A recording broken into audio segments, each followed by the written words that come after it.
you really feel like Solo Sikoa is sent by the elders? Yeah, bro. I think he's sent by the elders. Just like his daddy, he's there for the Rock, I did and it for the Rock. I did it for you, Rock. We're family. So I think that's the direction he's moving Yo, towards. WWE used to be so weird, bro. They like even though like they were dressing like Rock is Rikishi's cousin, like even at that time they were not.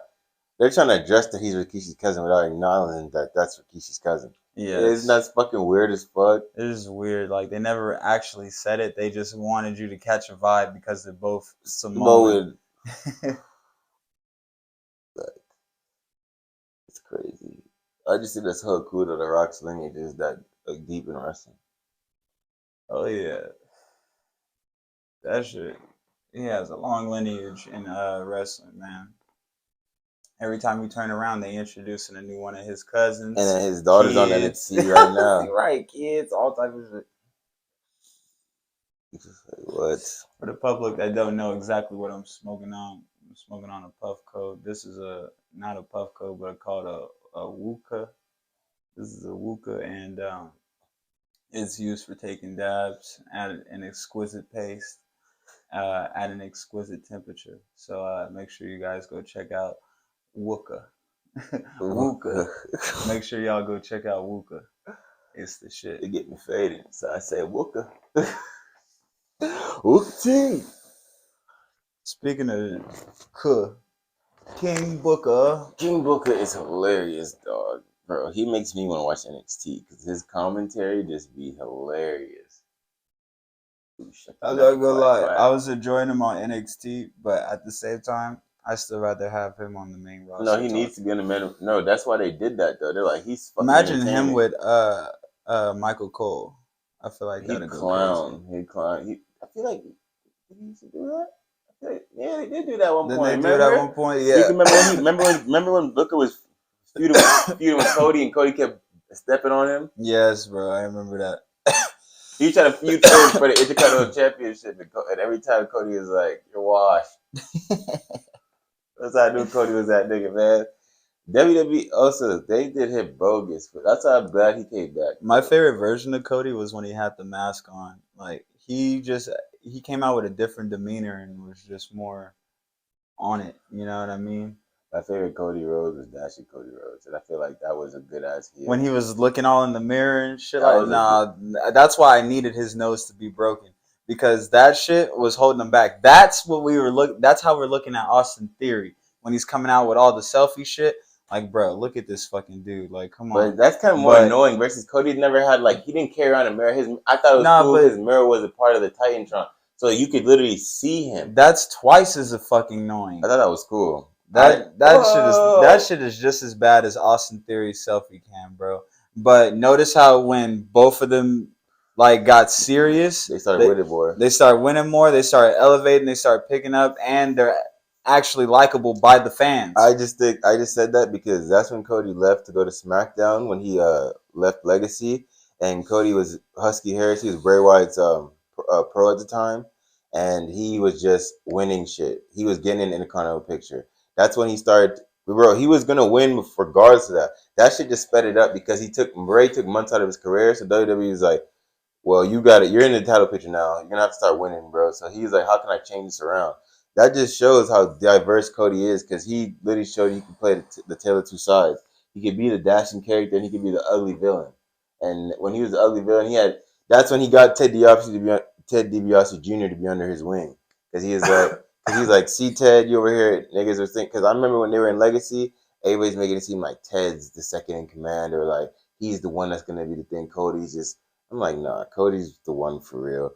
Ted doesn't really know if he wants to do this or not. Ted came to him, had to pay him to turn on Hardcore Holly, and Cody didn't lose regardless because he's like, I'm already fucking champ. That's another good heel that could also be a face, bro. Like, and bro, a character that will never get back. Like, bro, Hardcore Holly was a gem, bro. And I like how they used to always have him taking on the new talents or like the up and coming people because he'd actually put on a good match with them versus just making it look like these kids is getting over. Like they know, like, okay, if I got to go against Hardcore Holly, this is about to be a fade. Yeah. And he's probably gonna put the hands on me and hit me with that Alabama slam. Yeah, he toughened Cody up. And he didn't. Also, what I liked about him was he didn't always just put you over just because you were new, fresh. Like he made you work for this. Like he built you up like that versus just giving That's you what the he did to match. Cody. Yeah, Cody, that's what I'm saying. yeah, Like that's why I fuck with that. Like he made Cody Cody won his first ever championship with Hardcore Holly. Yes. He like if it wasn't for Hardcore, I already fucked with Cody before. That made me fuck with him more because it showed me Cody's tough. Like he was taking them ass whoopings and all that shit, and then he still was getting back up and still still fighting back. And then he turned on Hardcore. He only extended. Cody, and I respect Cody because at the same time, we're also speaking about him because it's rumored that he's going to return at the Royal Rumble 2023. So we're just hoping that if he does come back, that they continue to put him in a good light. But I look at it like this too. In those years before, Cody's always elevated, right? Until they put him in that Stardust shit. And even that, he was making it like trying to make the best out of it. But he had to raise the wheels himself. He's like, this. If I entertain this too long, I will be like my brother. This is gonna be my brother. Yeah. And this is not me. I'm just really a good company man, and I know how to do my job. So he reminded me of Danhauser when he was like that, bro. Bro, because he was so. You're like, to me, when I watched this shit, I'd be in amazement because I was like, this is not Cody. Like, Not Cody and he at really, all. you could tell he's good at character. Like, that's like when he becomes a heel, bro. Whenever he decides to go heel, I'm not saying I'll have anytime soon. All he gotta do is dye his hair back normal, and just the demeanor. He already wears the suits. He already has that. I'm better than you if I want to be, but I'm still showing you. This is not his dad used to come out every day work. He's not a son of a plumber. Nigga, I'm son of Dusty Rhodes. Right. I'm the wrestling nightmare. I just don't think that Cody is believable enough to beat Roman Reigns yet. Only because you just pretty much got back to WWE, and the last time we seen you in WWE, you were just a mid card champion.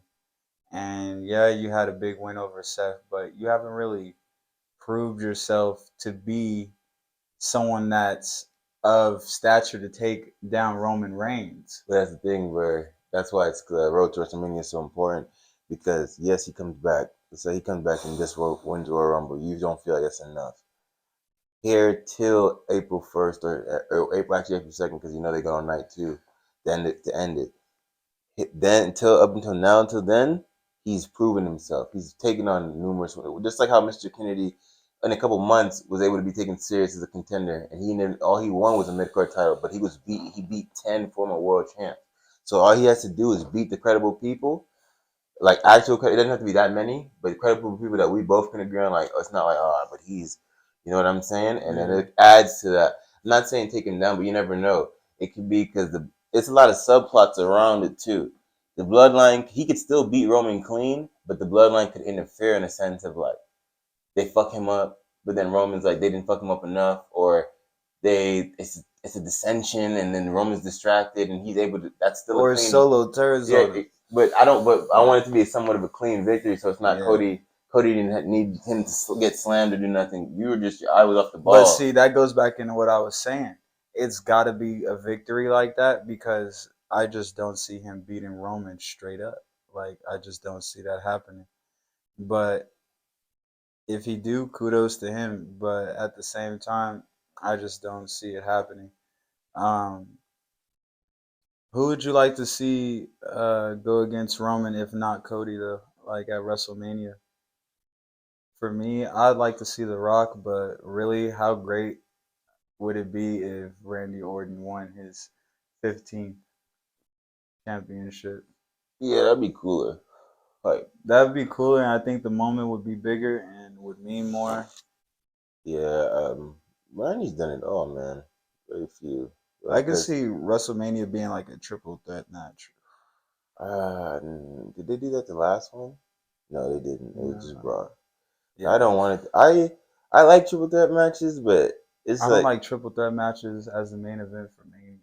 I don't. Yeah. Yeah, I like a good one-on-one fade. Cause like triple threat, it's like it's been some legendary ones and some cool ones. Like for example, he should not be named a good one with the WrestleMania 20, the Triple H and Shawn Michaels. And then you have to look at the fucking WrestleMania 22. I was so hyped for Ray. He finally got to win a world championship, and I know he never thought he'd be able to do that in fucking WWE, bro. Yeah. And he did that shit against Kurt and Randy. So, and then Randy, he established and said, "I'm that champion of this era too." When he beat John and Triple H in the same night, and he pinned John. Yeah, sick as fuck. Bro, that shit was. I was like, nah. See, John. That's how you know Loki John kind of respects Randy, or like either that, or they really had to tell him like you gotta put Randy over or something, because I will never forget that ending too. That broke my heart. I swear John was about to win the Royal Rumble. Then he got his shot. He going in there. I don't forgot how Triple H. I think he weaseled his way because John lost his opportunity. But he gave it back to her because John was like, I can't go down like John that. always got his spot. Yeah, so that, but it's so crazy because John, I think, John hit him with Triple H with the FU, I believe, and then he was ready to pin him. Randy Orton came out of nowhere, punted this nigga John in the head, and he glazed over and just pinned him. Bro, I was sick as fuck, bro. Like, cause as you said that, I could just see it replaying in my head, bro. With that was such a sick ass head. moment. Yes, like that was dickhead Randy. I'm here. I'm not a pretty boy. I have mental problems that's been documented back. And I heard that he like made himself like lose weight, like kinda, so that way he can kind of embody that snake. Yeah. That shit is insane, bro. That was like a really dark Orton. And oh man, did you see like his what's that shit? Evil whatever. Yeah, with WWE segment. Yeah. That Peacock, shit was hilarious. If you haven't watched it, get a chance to on Peacock. WWE has a segment where they talk about all the evil heels, and what it takes to be a good bad guy, and how you have to go through all these steps to portray it accurately. So if you ever understand how they get in character so well, you should definitely check that out. The Miz, as he just mentioned, Randy Orton, and even Roman. But yeah, bro.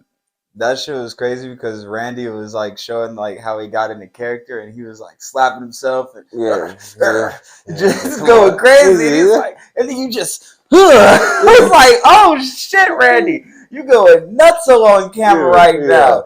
And it's crazy because like the whole time I'm watching, I'm like, this nigga ain't got no shame. He ain't got no shame, no fear, no nothing. He just like, no, I'm about to show you the real me. This is how I get into it. I was like, oh shit, okay, Randy. He's crazy, bro. Sheesh. Yeah, man. Legend killer Randy Orton. One of a kind. Big splifferoo. Big splifter. This episode is sponsored by Players Club Franchise. You can catch us on IG at PCFProd. That's PCFProd. Make sure you guys check us out. You can find all the latest gear on there. And that's where we also got these hats from. So make sure y'all tap in with us, man. Shit show, my boy.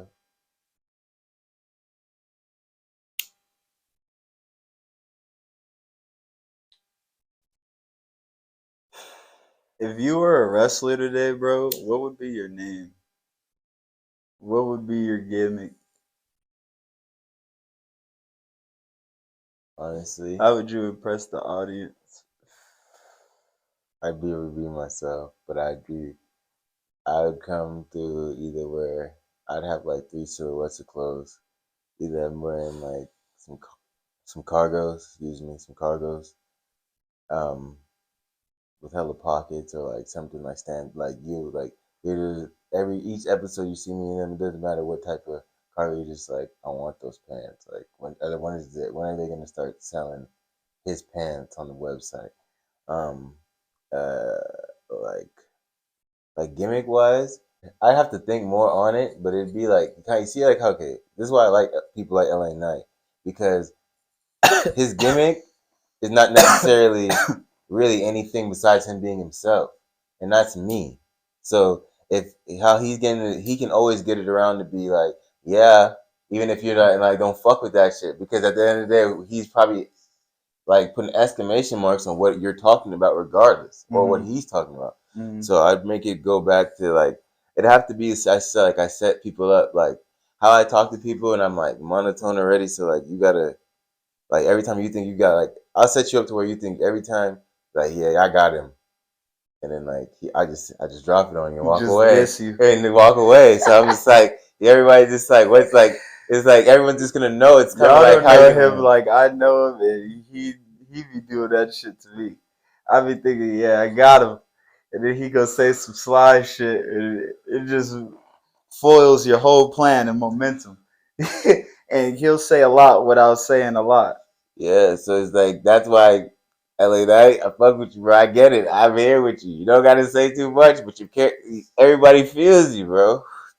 So something like that, and I don't know, like that's why I'm saying I don't know how I would get like T-shirts because like pants is something I'm cool. I'm dressing cool, so you wanna dress like me, but you want to be like me, but you don't know how to like you can't explain, but you gotta watch it. You gotta watch it. It's just like it's just entertaining.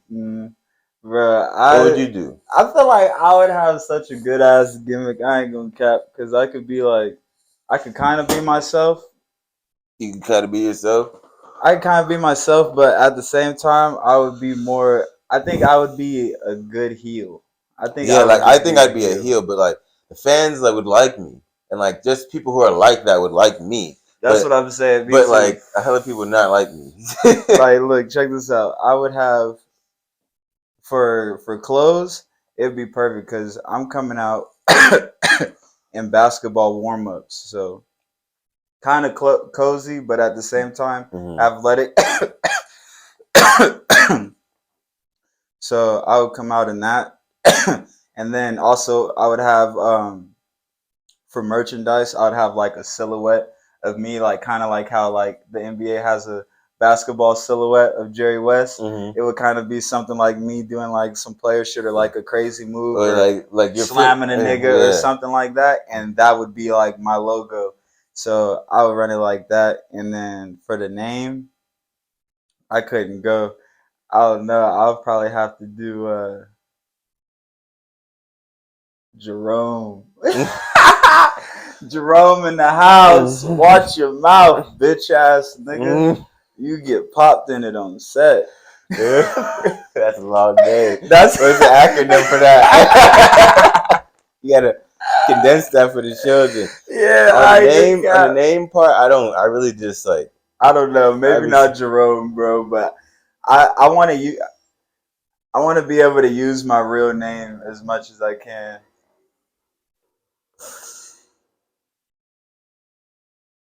Oh, I'd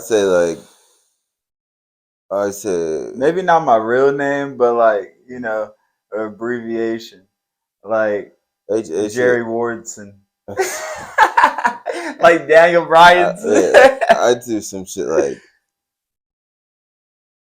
call me Brooklyn's own killer. You know what I'm saying?